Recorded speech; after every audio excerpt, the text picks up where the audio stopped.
Hi guys, it's Zaza. Welcome back to my channel. Today we are going to be making a lemon curd, but not any way. We're going to make a lemon curd the lazy way, which is by far my favorite way of making lemon curd. By lazy, I mean that you literally shove everything inside of your bowl and you go ahead and do something else and you just come and stir once in a while. So to use this method, we are going to be using my Kenwood because the Cooking Chef XL has a built-in induction mode, which is very practical because I will literally just put everything in there and go about my day and then come back when it's ready. If you do not have the Kenwood Cooking Chef XL, however, you can use the exact same method using a double boiler, so a bain-marie, basically. So you will have a saucepan with some water at the bottom. You just put your bowl on top of it and add all of your ingredients and just make sure to stir once in a while and you'll be absolutely fine. Obviously, make sure to check the descriptions box below this video and you'll have a bit more information on how to do this if you do not have the Kenwood Chef XL.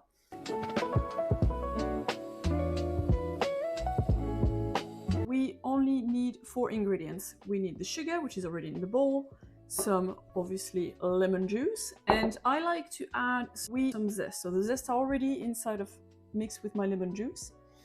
But this is optional. You don't have to add the zest because they do bring like quite a strong kick to the lemon curd, but I just love adding them. Some eggs and some butter. The butter will keep for the end. This is the only thing we're going to have to add manually and actually blitz it with a stick blender. So make sure to stick until the end, so I'll show you how to do that. What I wanted to point out was you can use this exact same recipe and change the citrus that you use. So for example, you can make an orange curd like that or a lime curd and it would work the same way. With the lime, I would say go easy on the zest because it would be very, very strong. So maybe if you use the exact same quantity, just use like a quarter of the weight of the juice with zest. If you make it with orange, you can go ahead and, put the zest. It will taste amazing and it will also add a bit of texture to the curd. I already have my sugar way in there. I'm just going to add the juice straight in and the eggs.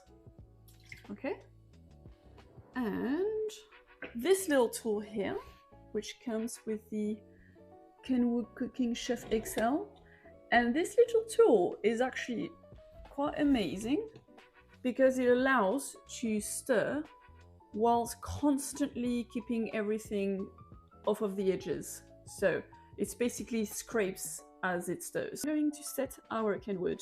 I'll set it on 87 because it will not rise as hot as the bowl. So set it slightly higher. And what you want to bear in mind is that when you make a curd, we do not want to overheat it. So we do not want to boil it because it will completely coagulate the eggs. What we want is to get to the spoon consistency. And to do that, we only bring it to 85 degrees just so that it thickens the mix. But do not boil it because then you would have a hot mess. And let's get started.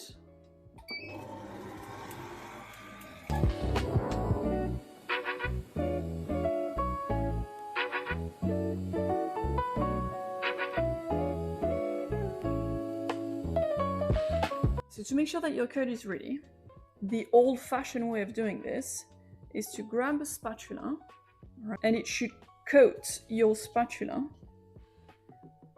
as so.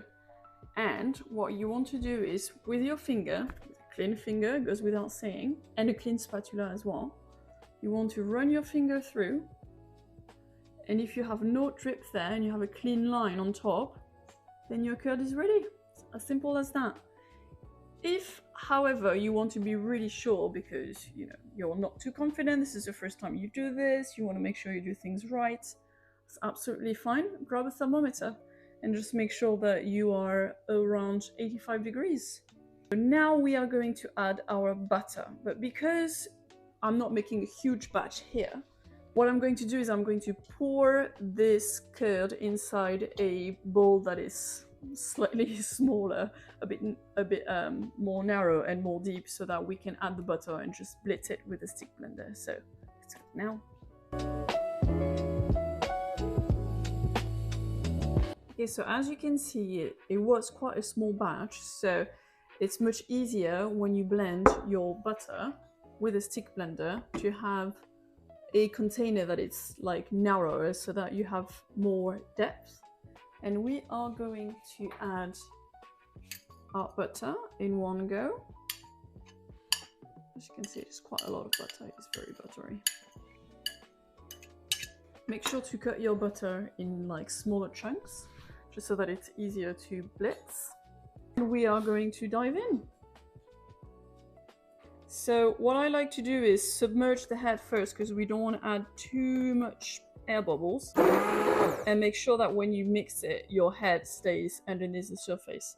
You don't want to come out and pop back in, because you will add lots of air bubbles.